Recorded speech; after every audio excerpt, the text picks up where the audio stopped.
La mort des cookies, est-ce une bonne ou une mauvaise nouvelle? On en parle avec Louis Prunel, président cofondateur de Biop, un nouveau système publicitaire sans cookies, et avec Benoît Aubert, le président fondateur de SurData, une solution de collecte de données à destination des annonceurs. J'ai une première question pour vous deux. D'abord, c'est pourquoi Google a-t-il décrété la fin du cookie? Bonjour Delphine. Du coup, moi je pense qu'il n'a pas trop eu le choix en réalité.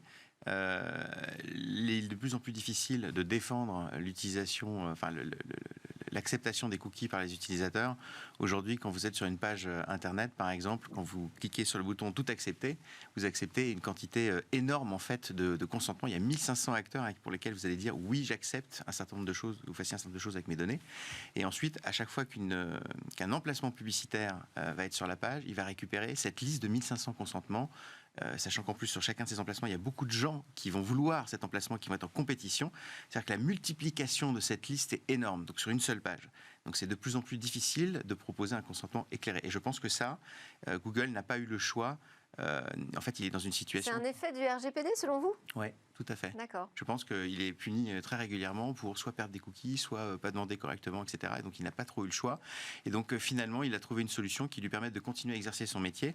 Et ma position, mon avis, c'est que Google est plutôt en fragilité en ce moment parce qu'ils sont en période de transition. Ils sont obligés d'arrêter parce que réglementairement, ils prennent des amendes très élevées. Et en même temps, ils n'ont pas encore fini de cuire leur nouveau cookie, justement, leur futur.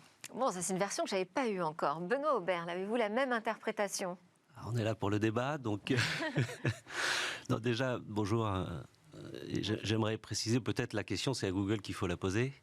Moi, je peux en avoir une certaine compréhension qui va être différente, et je pense qu'il faut qu'on se rappelle que Google est un acteur international.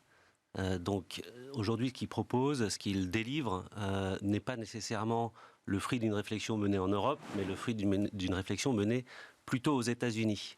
Aux États-Unis où justement, par définition, on n'est pas protégé par le RGPD, on n'est pas protégé par la directive e-privacy et le consentement ça en pour les Californie cookies. en ce moment. Hein. En Californie, ça reste un État seulement, et effectivement, partout ailleurs, la notion de consentement n'existe pas, ou elle existe dans une ancienne définition, c'est-à-dire je fais en tant qu'acteur économique tout ce que je veux avec les cookies jusqu'à ce que l'utilisateur dise stop. Donc ce que fait aujourd'hui Google avec Privacy Sandbox correspond plutôt à un besoin à l'échelle internationale, là où les utilisateurs sont moins protégés.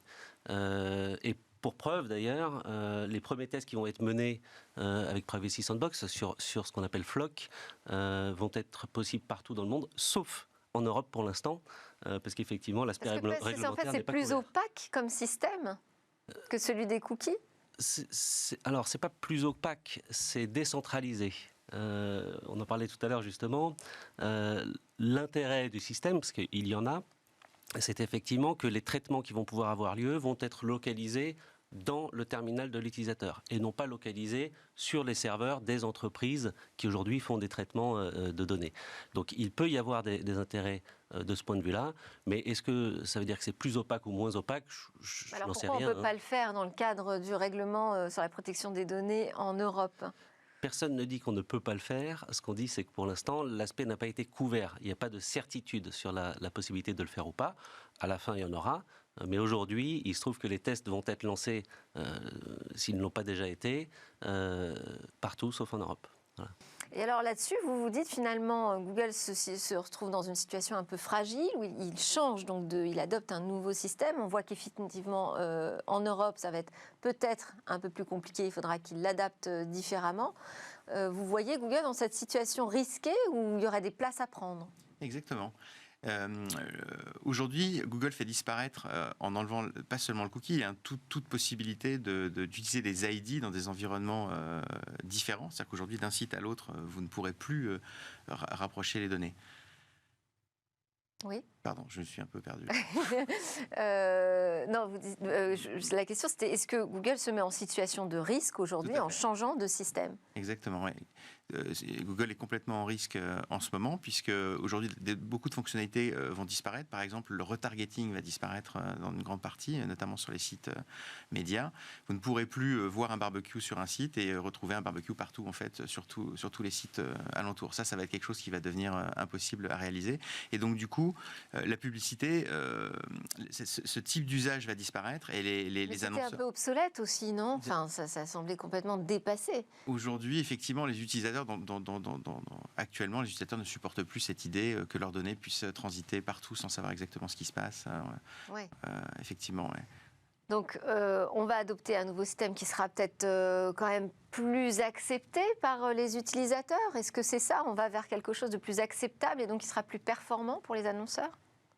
Alors pour commencer, je ne suis pas forcément d'accord sur l'acceptation ou la non-acceptation par les C'est pas utilisateurs. quand vous surfez sur 10 pages et qu'on vous présente 10 fois des barbecues, ce qui est vrai, hein, c'est un peu lassant. Aujourd'hui, les traitements de données ont toujours lieu. C'est-à-dire que on est quand même dans un pays où on est bien protégé. L'utilisateur a le choix. L'utilisateur commence à être informé. Il y a le phénomène lié au retargeting. Il y a aussi le phénomène lié aux données qu'on peut laisser sur les plateformes. On est aujourd'hui au courant que ces plateformes ne sont pas infaillibles. Il y a eu différentes affaires où même des données ont été traitées à des fins politiques. Et pourtant, dans tous les utilisateurs non professionnels que je peux connaître, au moins autour de moi, personne n'a résilié son compte sur un réseau social par exemple.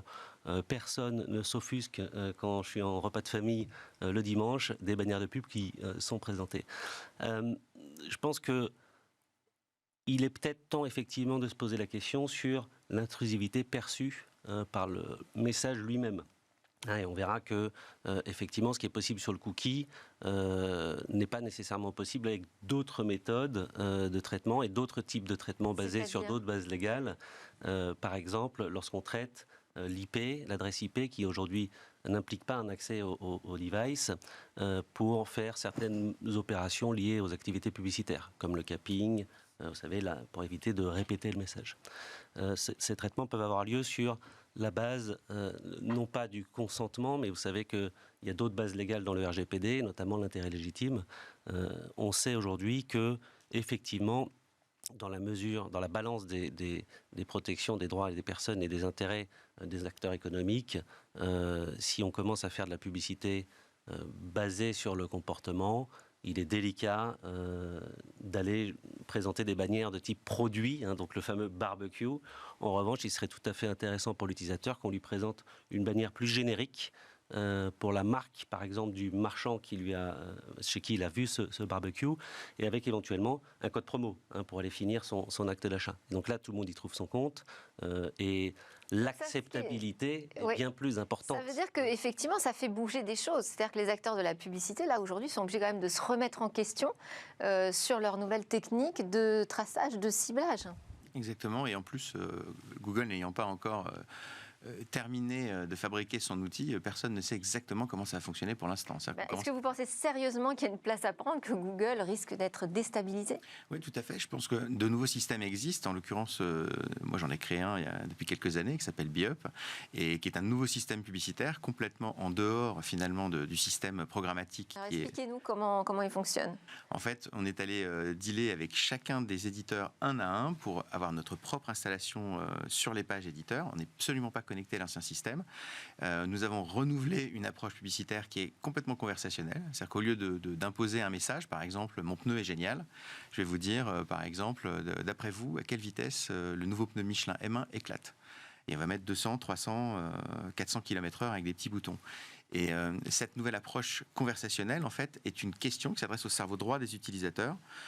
Et ça fonctionne extrêmement bien. C'est de l'éditorial, en fait. C'est ça, vous créez du contenu. Exactement. En fait, on essaye de transformer l'approche avec à la fois un emplacement où ça ne dérange pas les gens, c'est-à-dire qu'on est après le point final, une approche qui est sous forme de questions qui s'adresse au cerveau droit, donc le cerveau droit est une machine à prédire l'avenir. Quand vous avez lu ça, vous êtes un petit peu obligé de vous poser quelques questions.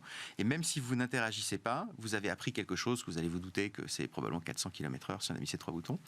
Et donc vous avez appris quelque chose et on ne vous a pas dérangé. Et l'efficacité publicitaire, par exemple, de cette nouvelle façon de faire, grâce à cette nouvelle plateforme, elle est 3 fois plus élevée, par exemple, que ce qui se fait en haut de page. Et c'est même plus efficace qu'avec actuellement la data sur la partie branding. Je ne dis pas que ces nouveaux outils remplaceront 100% des usages. Le barbecue que vous voyez partout, par exemple, celui-ci, il va être difficile à remplacer. En revanche, le fait d'élever considérablement le niveau des performances publicitaires sur médias pour rattraper les trucs formidables qu'ont créé notamment les GAFA avec leurs environnements fermés, ils ont créé de la pub vraiment adaptés à leur propre support. Donc le niveau de performance a monté. Et cette pub qui a 25 ans aujourd'hui, parce que finalement sur Internet, à l'époque quand ça a été créé, c'était des pages statiques. Il n'y avait pas de fonctionnalités très évoluées. Donc on a pris la publicité qui existait en presse et on l'a mis sur Internet. Et ça fait 25 ans, ces formats rectangulaires. Et donc il était nécessaire, en fait, il est nécessaire de recréer une nouvelle publicité qui est complètement adaptée aux environnements médias, qui va embarquer l'utilisateur en s'inspirant d'ailleurs beaucoup de ce qu'ont fait les GAFA, en autorisant notamment les utilisateurs à converser, à répondre, à manipuler en fait, l'information qui leur est donnée. Et on parle d'information, vous avez raison de parler de contenu, plutôt que de publicité. Pour moi, le claim, l'époque du claim, où je dis mon truc est super, va progressivement disparaître au profit de conversations. On va essayer d'embarquer l'utilisateur dans une expérience. Alors, je ne sais pas si ça dérangera moins l'utilisateur. Hein. Ça, je pense qu'on pourrait en débattre parce que finalement, ça va nous demander encore plus d'implication sur ces annonces. Est-ce que la fin des cookies, selon vous, ça peut être aussi une mauvaise nouvelle pour les internautes, au sens où on va voir se développer des nouvelles pratiques qui peuvent être encore plus identifiantes ? Là, on parle même de certitude. C'est-à-dire que il y a des beaux systèmes qui peuvent effectivement voir le jour, qui sont beaux parce que finalement, tout le monde ne les met pas en œuvre. Le jour où tout le monde les met en œuvre, ça devient trop intrusif. Et si on a 52 questions par page, c'est malheureusement plus possible. Et puis on peut se trouver dans un mélange des genres où le contenu éditorial, le contenu publicitaire se mélangent et ça peut être assez perturbant. On fait en sorte effectivement que ce soit bien après le point final et bien distingué. C'est de la publicité. Oui, oui, bien sûr. Bon, on ne va pas faire un débat là-dessus. C'est plutôt essayer de comprendre. Parce que souvent, on se dit, bon, la fin des cookies, c'est super, c'est la fête. On va arrêter de me tracer. Mais non, c'est pas ça, en fait. Donc non, au contraire. Ceux qui aujourd'hui tracent vont chercher à tracer quoi qu'il arrive. Ça, c'est le postulat de départ.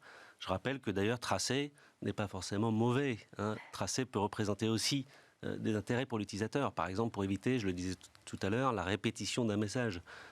Parfois, on n'a pas envie de voir 50 fois la même bannière de pub. Ce qu'il faut comprendre, c'est qu'aujourd'hui... Ça accélère les connexions aussi sur les sites. Enfin, ce sont des outils pratiques. Oui. Ce qu'il faut comprendre aujourd'hui, c'est que ce qu'on fait à travers du cookie, les acteurs économiques peuvent le faire à travers d'autres outils. La différence, c'est que, et la CNIL l'a publié il y a un an, dans le cadre d'une étude, 95% des gens savent qu'il y a des cookies.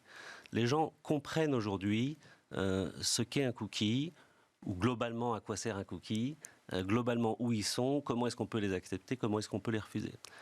C'est quand même un grand pas pour l'utilisateur. Si on supprime ces cookies et qu'ils sont remplacés par d'autres systèmes, l'utilisateur ne sera pas au courant. C'est le problème, c'est effectivement l'activité qui peut être cachée. Donc là, on a deux phénomènes qui se télescopent. Le premier, c'est ce qui va être impliqué en réaction à des annonces à certains navigateurs, parce qu'il n'y a pas que Chrome, il y a d'autres navigateurs qui veulent couper l'accès à des cookies ou à des zones de stockage qui permettent d'identifier et de tracer. Mais il y a également l'aspect réglementaire. Donc l'aspect réglementaire aujourd'hui, en France par exemple, couvre à peu près tous les systèmes de stockage, donc le cookie, les local storage, je vous épargne toute la liste à l'après-vert, mais tout ce qui implique d'accéder au terminal de l'utilisateur, aujourd'hui, nous avons besoin d'un consentement en France. Donc en France, on est particulièrement bien protégé, contrairement à la Floride par exemple. Donc on a vraiment cet aspect réglementaire d'un côté et cet aspect technique de l'autre. Donc premier point, tout ce qui va être plus intrusif ou différent va nécessairement nécessiter un consentement chez nous dès lors qu'il y a un accès au device. Il y a la possibilité de faire des opérations de ciblage, de tracking, de capping, comme on le faisait il y a 25 ans, pour reprendre l'expression de Louis,